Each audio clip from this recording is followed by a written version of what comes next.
Hello and welcome everybody to JANA Incorporated's DITA Workflow 101 webinar. Today is Thursday, July 28th, and we thank you for your interest and most importantly your attendance today. But we know that all of you are very busy people, so making the time to attend today's webinar is very much appreciated. My name is Matthew Cassie. I'm with JANA Incorporated, and today I'm also joined by one of JANA's DITA experts, Joe Storbeck. But before we go into a little bit more about Joe's background and expertise, we want to first give you some JANA history. For those of you who may not be familiar with JANA, we are a technical documentation services company established in San Antonio, Texas in 1973. So for 43 years, our core business has been the development, management, delivery of quality technical documentation.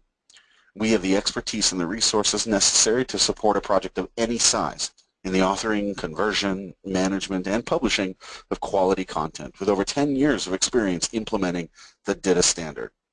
But, as I said, first you might be wondering a little bit more about us as presenters and who we are. As I stated earlier, my name is Matthew. I'll be your presenter today. And I'm an account executive with JANA Incorporated, and I represent the primary point of contact for our DITA clients, but I'm sure you'd rather hear a little bit more about JANA's DITA consultation and development leader, Mr. Joe Storbeck. Joe, are you with us? Welcome. Yeah, thanks, Matt. Not a problem.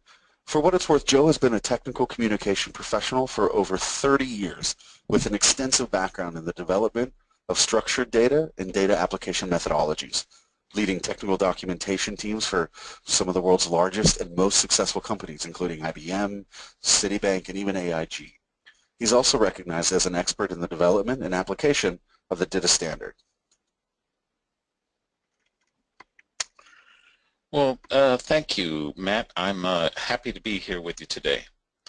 Coupled with being a consultant for JANA, I regularly teach classes on topic-based authoring, and I publish a DITA-related blog called the DITA Source, which you can view at the JANA website.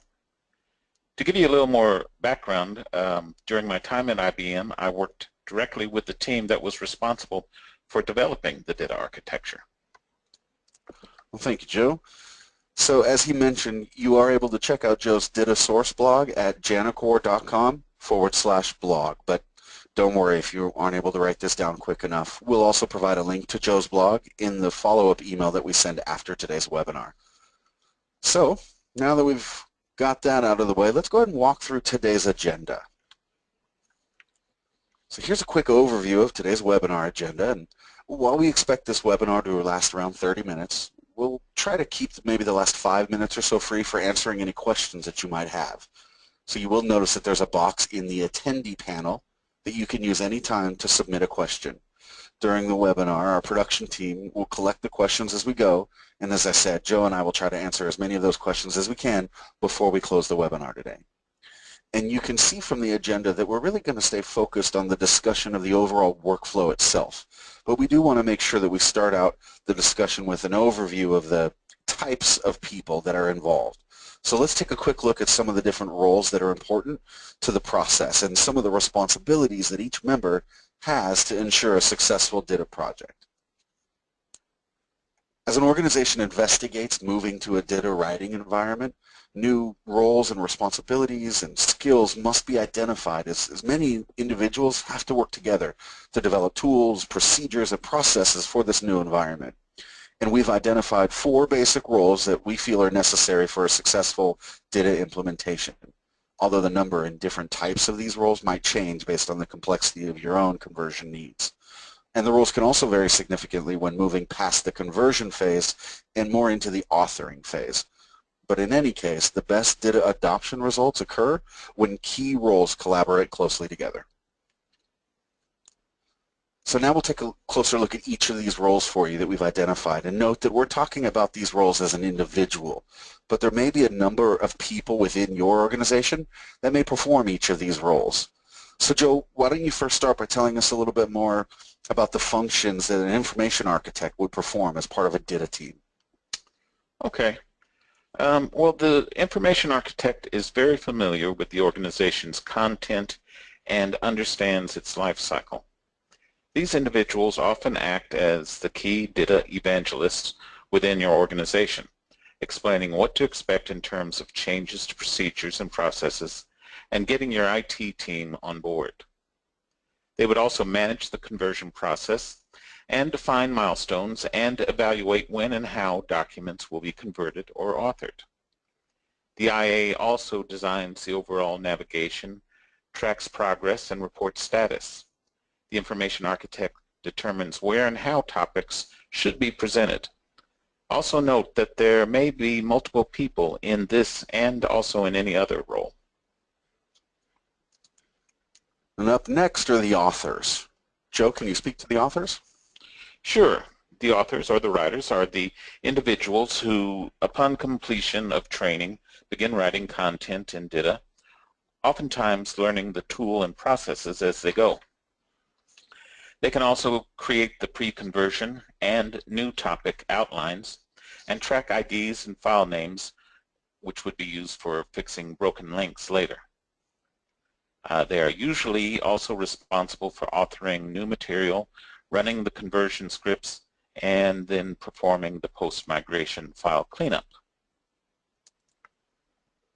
And then next we have the role of the editor. Joe? Yeah, this individual ensures that all authors and writers are using the DITA elements and attribute values consistently, making sure that language and structure meet requirements for usability and clarity, and that all possible reuse is being employed. Additionally, they review document outlines and provide guidance to writers during the conversion and authoring process. And lastly, we have the role of the person that we're going to refer to as the tech tools guru. Yeah, the tech tools guru is important because you're going to need someone on your team who really understands your new tool set and the vendors you will be working with. Someone who will understand your customization and how everything works together. They'll also help your authors with tagging issues, debugging build and style sheet problems, and they can also create a conversion script. Thank you, Joe. We also want to point out that we ask you to remember that these are just a few examples of some of the key roles that you'll need to identify for a successful DITA conversion. Again, your specific needs may dictate that additional roles may or may not be needed. Roles like a DITA sponsor or even a translation manager. So up next is a depiction of the sample implementation roadmap that we'll be using throughout this presentation. So on your screen here is a typical DITA implementation roadmap. Everything from data analysis all the way through to the publishing of the final deliverables. The roadmap before you breaks down the steps by phase. We start with data analysis, architecture strategy development, technology evaluation and selection, training, conversion and authoring efforts, style sheet development, and then final deliverables. And I will point out that this scenario does take for granted that you will be converting, or I guess at least considering converting, portions of your existing product library. If you're developing content from scratch, some of these steps may not be applicable to you. Also, steps do not have to be in this particular order.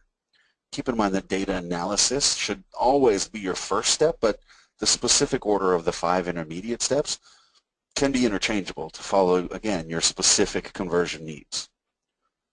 But first, as a quick and dirty attempt to collect some information that guide us through the rest of this webinar, we'd like to know which of these steps that you see on this roadmap before you our attendees may be having the most trouble with. So up next, you'll see a survey that's going to pop up on your screen. If you don't mind, please take a few seconds just to answer this question for us. Again, which of these steps are you having the most trouble with? And for what it's worth, we will use this data that we gather now to customize some of the more topic flexible portions of this presentation, and also to give us an idea as to what topics we might want to cover in future or upcoming webinars as well.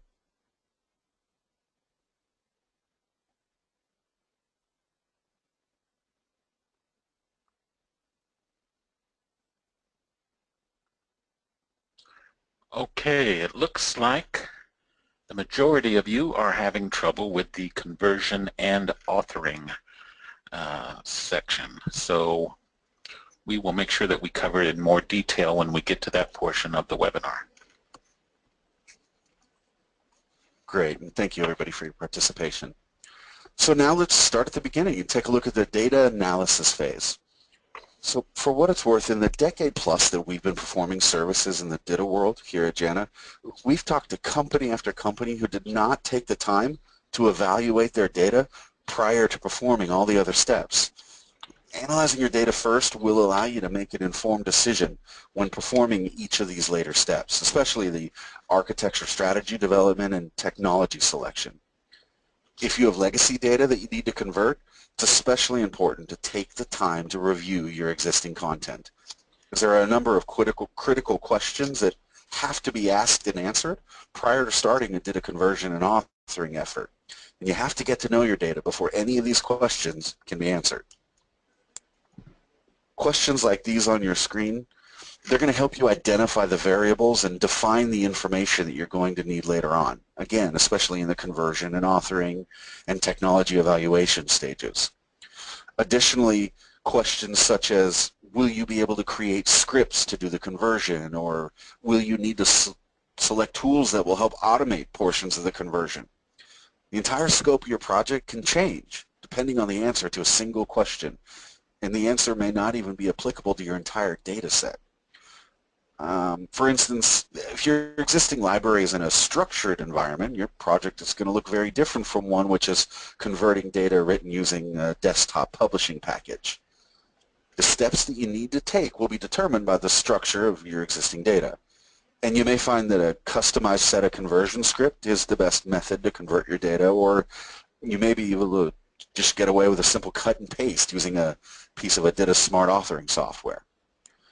Data analysis is where you can determine what portions of your document and library can also be marked for reuse. This stage is where you will inform how much rewriting you'll need to do when moving your documentation into DITA topic types. By the way, keep in mind that a typical roadmap for a DITA conversion would progress from data analysis to architecture strategy development, which is how we're going to progress in this presentation. But there may be characteristics of your data that necessitate performance of steps in another order. Trust your data to show you the way. And then next we have the architecture strategy development. So after thoroughly analyzing your legacy data, but before converting that data and authoring any new content, you really should begin planning the strategies that you're going to employ when you begin to build out your DITA project. So take the time to develop intelligent strategies that involve moving existing data into various elements, or maybe repurposing existing DITA elements to fit your need, while always trying to stay within the framework of the DITA standard.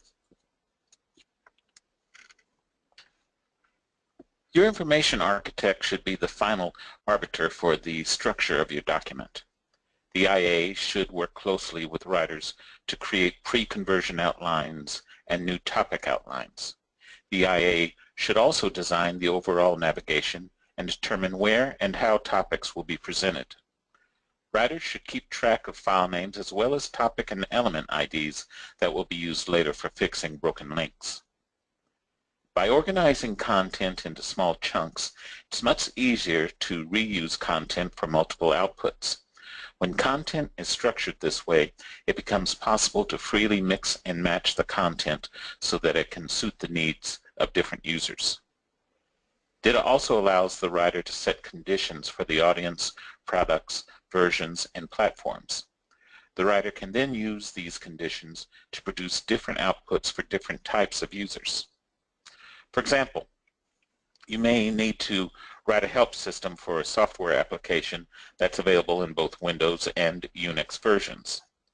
Functionality of the application is similar in both operating systems, but there are a few differences between the Windows and Unix versions. By using the platform attribute, you can indicate which operating system the topic covers.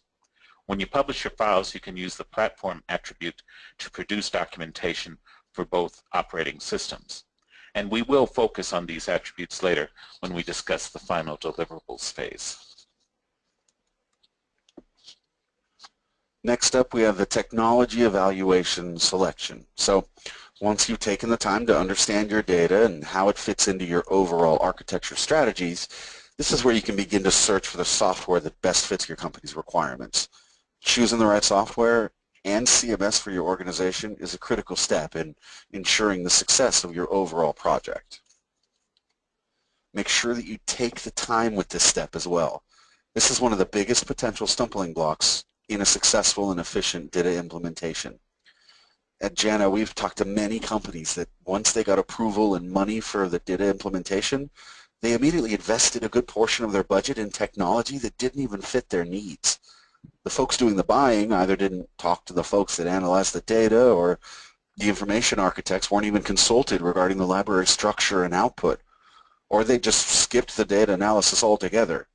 And one company even bought technology that they didn't fully understand, and after a whole year of dedicated conversion efforts, they had only converted one manual to DITA, just a small fraction of the several hundred titles within their library of legacy data.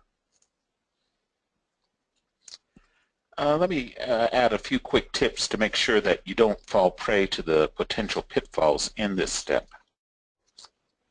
First of all, do your homework in the two previous steps.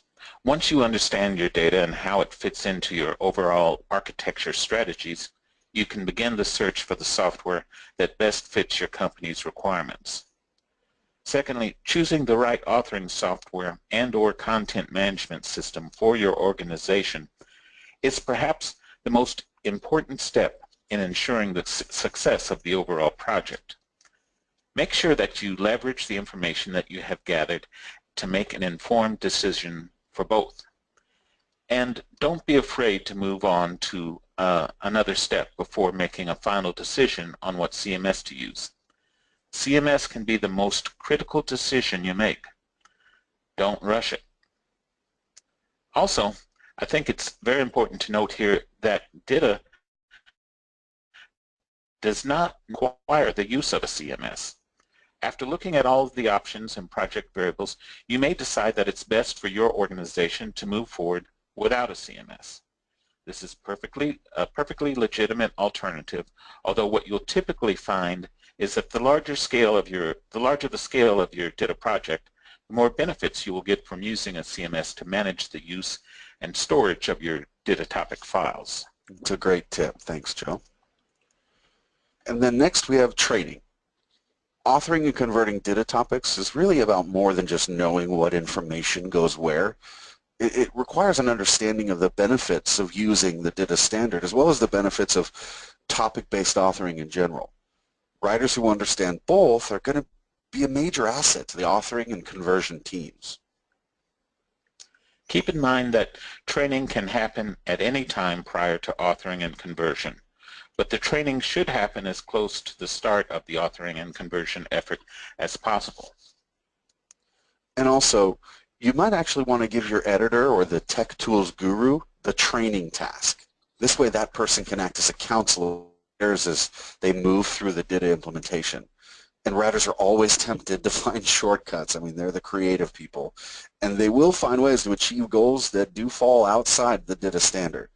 So the training person should always review DITA tags to ensure that they're being used in the correct fashion.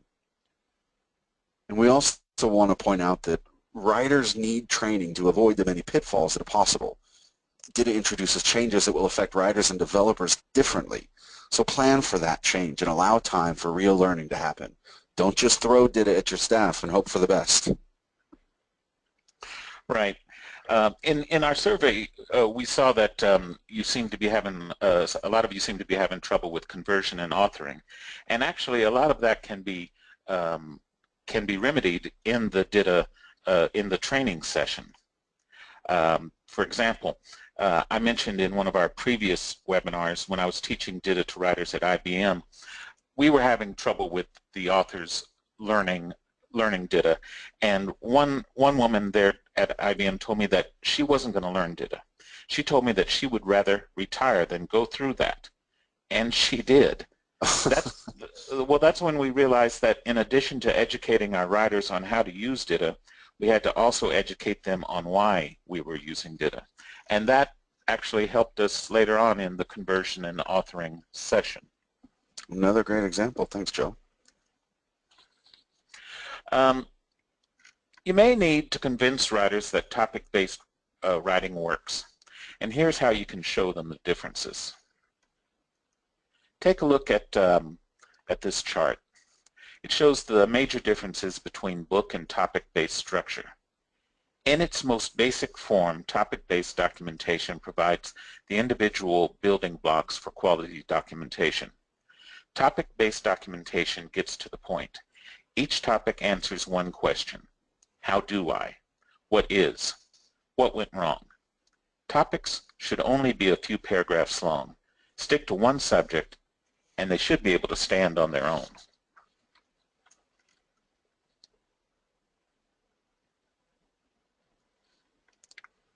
So the next we have the conversion and authoring efforts. So this is the step where all the work that you've done in each of the preceding steps starts to pay off for you in the form of efficient automated conversions and intelligent topic-based authoring. So everyone should really be involved in this effort, and it's important to remember that you might need to, actually no, you will need to do rework. Automated conversion tools can't and won't achieve a conversion. You're always going to have to do rework and play cleanup. So we encourage you that before you start your conversion, use this time to clean up tags, create a topic-based outline, and look for duplicate information as well. And if your writing staff is large, you might actually want to create a regularly scheduled meeting in which the staff can discuss problems and ask questions that they're having with DITA tagging and formatting. And actually you can use these sessions to even create a best practice document for future projects or staff members as they come on board. Because when your writers realize that everyone is learning, I guarantee you the transition to topic-based authoring is much easier. And then after your conversion, you can use this time to fix any formatting problems or fix broken links or even verify that the topics have even just been typed correctly. Yeah, Matt, before you go on, I want to mention one other thing. As I said earlier, the most common answer when we asked where attendees were having the most issues was conversion and authoring. So I wanted to pull a little, information from one of our previous webinars to address this issue. Most legacy documents detail tasks and concepts related to entire products or systems with all of the relevant information published in any number of chapters within a book. DITA, on the other hand, breaks content down into reusable chunks that make up the individual components of a product or system, which can then be assembled and reassembled in any number of output formats, including as a book if you wish, but also displayed as a web page, mobile app, or whatever you need. This is what makes topic-based authoring so powerful.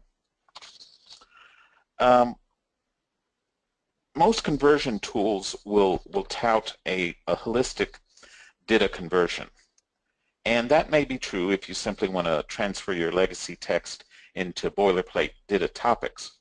But to take advantage of the main benefits of DITA, such as data reuse or output flexibility, the conversion requires an injection of intelligence, human intelligence, to make a determination regarding issues such as how the data should be chunked, what attributes need to be added, and what metadata should be added. And these are just a few examples of the characteristics of a useful DITA topic that no machine intelligence can recognize or formulate with as much accuracy as a human writer. That's a great point. I appreciate that, Joe. Sure. So now we'll go ahead and move on to the development of style sheets. So while style sheets are needed to transform XML source into output, most DITA Smart software titles will actually come with a series of out-of-the-box style sheets that you can use if you want to publish your data with no bells or whistles. But if you want to customize the output, such as maybe highlighting elements, you can actually customize the existing style sheet in order to do that. If you want a new specialization, then you'll need to create a new style sheet. However, I will point out that we do strongly suggest that you not create new specializations unless you're very well versed in the different customization features, because each rendering application is different and each distinct output type requires a different transform and a different formatting style sheet itself. Some of the output options are going to include, and of course they're not limited to, PDF, web help, CHUM, EPUB, Java help, Eclipse help, XHTML, and other structured models, each requiring its own style sheet. And style sheets may actually be written in a variety of different languages as well. For example, XSL, CSS, CSS3, DSSL, and even FOSSEE. And additionally, there may be many tools out there that can process those style sheets for you. And please note that not every processing tool renders identically. Be sure to choose a language and tool set that suits your needs and one that's sustainable as well. So then that takes us to the last phase here of final deliverables. So once your data has been properly converted and authored and your style sheets have been developed, outputting and publishing your data should really be as easy as pushing a button. I mean, that's the true beauty of DITA. And your final delivery may be in a PDF and an online document. Again, the great thing about DITA is that you only need one data set with DITA. Yeah, one of the most useful features in DITA is conditional processing or profiling, which allows you to use the same set of source files to create different versions of your documentation. Content is marked in a way that you can filter out entire topics, paragraphs, sentences, and even words. DITA offers a set of self-explanatory profiling attributes that are applicable to most elements. For example, the audience element. Suppose you're writing a topic for an audience that includes both advanced and novice users. A novice will need more explanation than an advanced user. So if you notice in the outline paragraphs, the paragraph tags have the audience attribute listed as novice. An advanced user would know what this information means without having to read it. So when you produce the documentation for the novice user, your DITA val file would read include audience equals novice, and all of those paragraphs would show up in your final documentation. Now if you're producing a documentation for the advanced user, in the DITA val file, you would indicate exclude audience equals novice, and the resulting transform would exclude those paragraphs intended for the novice audience.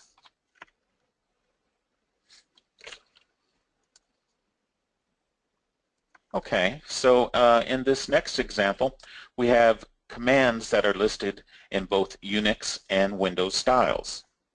In the outlined tag, you'll see that there's a platform attribute that says either Windows or Unix. To include the documentation for the Windows format, your DITA val file would indicate include platform equals Windows and exclude platform equals Unix. To create the Unix-only documentation, your DITA val file would indicate exclude platform equals Windows and include platform equals Unix. All right, so the last attribute we're going to look at today is props. And in the example, you'll see it indicates that the database can be installed on a desktop or laptop device. Now suppose you have a customer that thinks desktops are history and only wants references to the laptop. Well, the offending word is in your short description. Do you want to create two short descriptions and label them with the appropriate attributes? You could, or you could also attack the offending word directly using the PH tag and the props attribute, as seen in this example. Now note that the word or is also tagged. If it isn't included, the sentence will not make sense. So to exclude the desktop reference, your DITA val file will indicate exclude props equals desktop. Now these three attributes are just an example of the attributes available within DITA. So now that we've laid out for you a basic roadmap to a successful DITA implementation, we want to restate that the path that we've laid out is simply a depiction of a typical path from start to finish.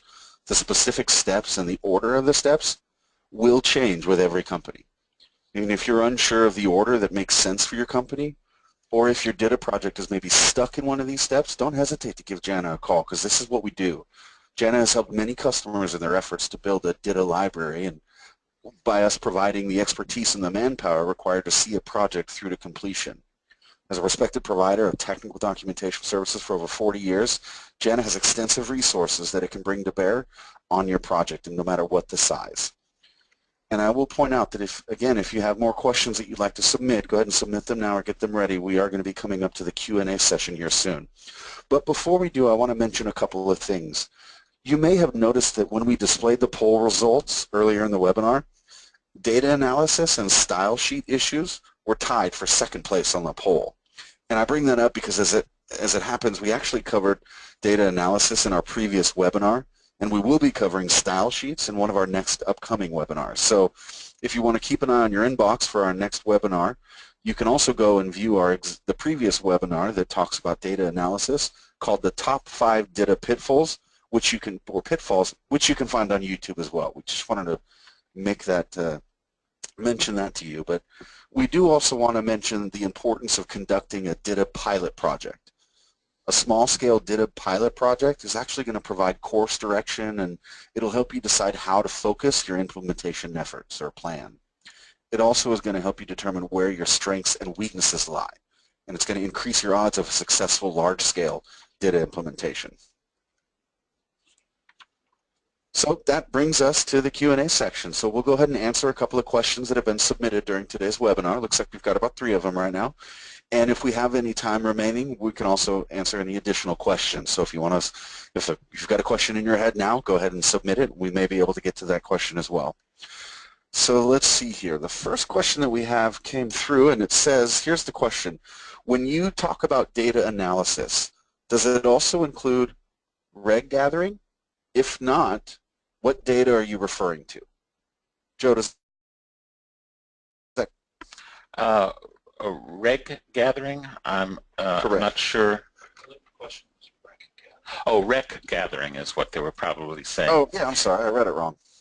Yeah, that would make sense, especially for the DITA architect when they're trying to decide how they're going to what kind of audience they want to direct the documentation towards. Great. I don't know if that answers the question, but if not, please feel free to send us an email and we can maybe talk on more detail. Great. So Yeah, the next question. I just want to reiterate that we understood that to be requirement gathering. Oh, great. Thank you. Yeah.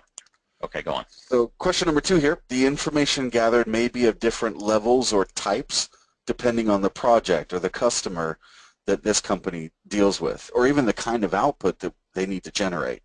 Does it mean that they have to use different authoring software as well? Oh, no.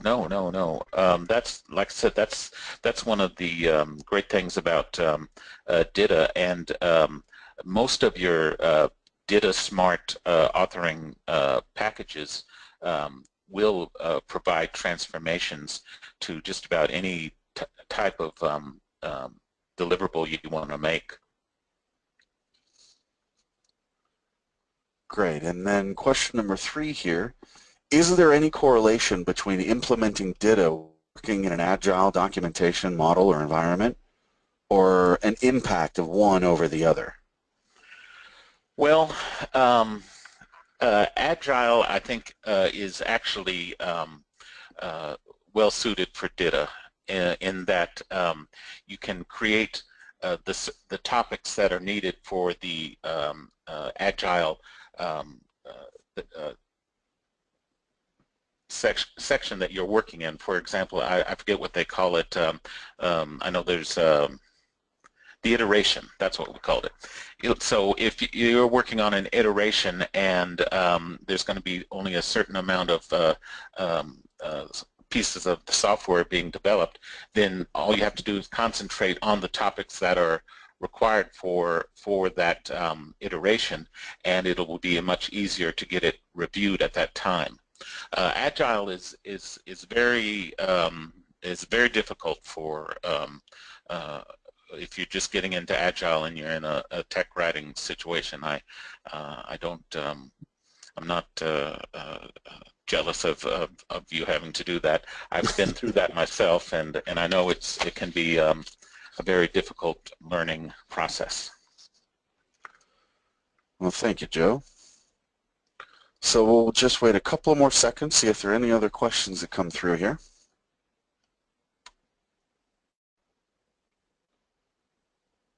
Looks like that might be just about it.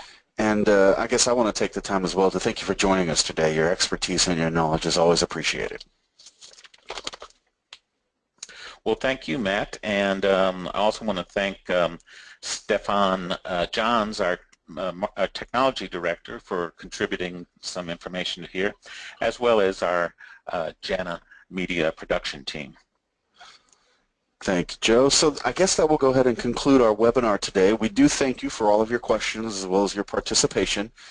And if you do want to speak to us in more detail or know a little bit more about JANA's DITA solutions, please don't hesitate to reach out to us. You can see our contact information on your screen here, and again in the follow-up email that you receive as well. Just remember that JANA has the expertise and the resources necessary to support a project of any size in the authoring, conversion, management, and publishing of quality content, and over 10 years of experience implementing the DITA standard.